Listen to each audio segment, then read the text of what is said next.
Welcome, Mario baseball fans, to our preview of the upcoming 2025 season. I'm Sammy Fielder here with the honor of starting off this preview of the 2025 season. I'm your new play-by-play commentator for Mushroom League games for this season. Danny Diamond has taken on an ambassador role for the league, so he's on to bigger things. I'm joined here by the league's other play-by-play guys as well. First, we have the one and only Toadsworth, who will be calling all of the Shell League games this season.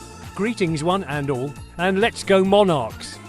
I have the privilege of both calling games and playing on the field, as you will see me at centre field for the Peach Monarchs. And finally, calling all inter-league matchups will be the great Scooters Singleton. Thanks for having me, guys. I'm so ready to get this season kicked off. Let's play ball. Let's start off by looking at how the teams finished out our shortened season last year. We didn't know it at the time, but the players had to cut the season short to go work on putting together Mario Kart World, so we never got to see a champion crowned. That being said, the Bowser Monsters finished undefeated, so they can stake some claim to being the uncrowned champs of the 2024 season. Yes, and I won't argue much with that, but I will say my Monarchs did give them a run for their money, and it took extra innings for them to take us down. I do recall that being a game for you to forget Toadsworth. A pretty crucial fielding error, if I remember correctly. I know nothing of what you're referring to, Scooter. To get back on track, you'll see that the Mushroom League was quite competitive, all finishing with the same record, even though the Yoshi Eggs had a horrendous run differential. Right, you are, Sammy. And speaking of run differential, while the Monsters may have finished undefeated, the DK Wilds can claim they had the highest run differential, so I would listen to arguments from them that they were the best team last year, even with that one loss.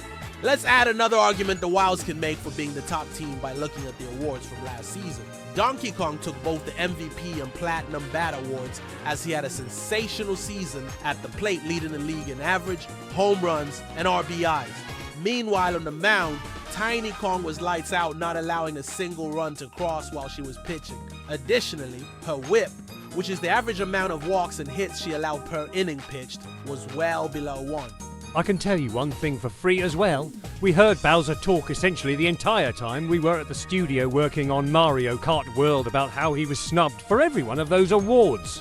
Well, there's an easy solution to that. Hit more home runs, get on base more, drive in more runs, pitch better, and make great plays in the field. He had a great season, but the stats don't back up his claim for any of the awards.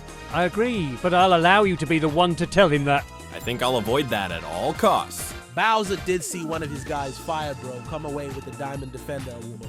Firebro was sensational in the field last year and will likely continue that into this season as well. Now let's move on from the past and look forward to this season. Let's start with the schedule for this year. The regular season will consist of 15 games, with each team playing all of the other teams once. So each team will play a total of 5 games this season. We will have a break for the All-Star game after Game 9.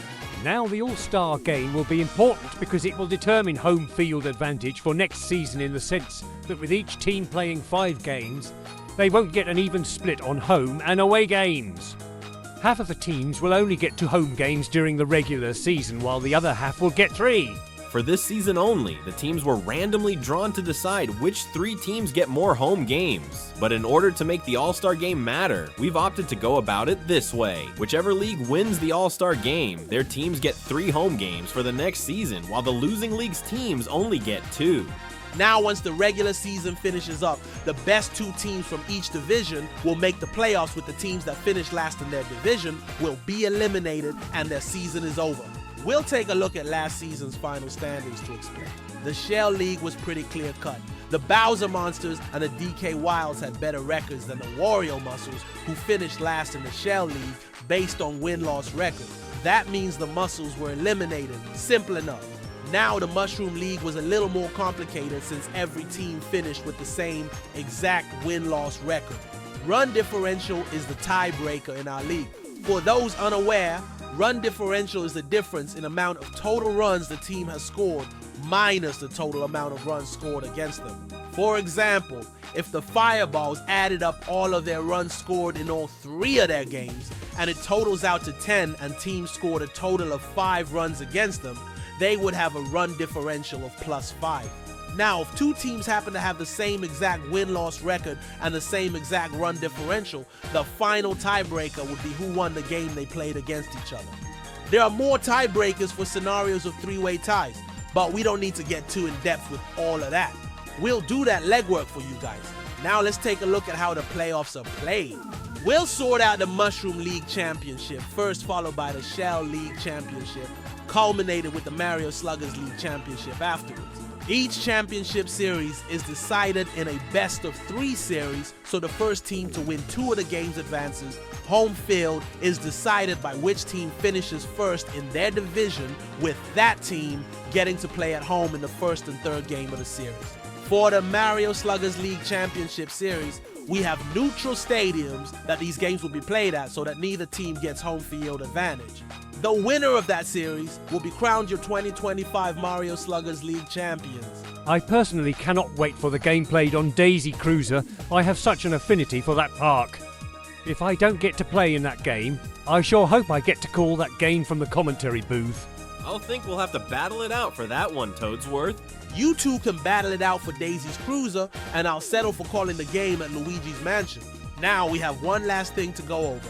Once the season ends, other than the awards being given out, we'll have a player swap ceremony. The goal of this is to keep the league competitive and fluid. Since we don't have trades in a general sense and no free agency, this is our league's method. Teams will be forced to swap one player with another team's player based on how they finish the season.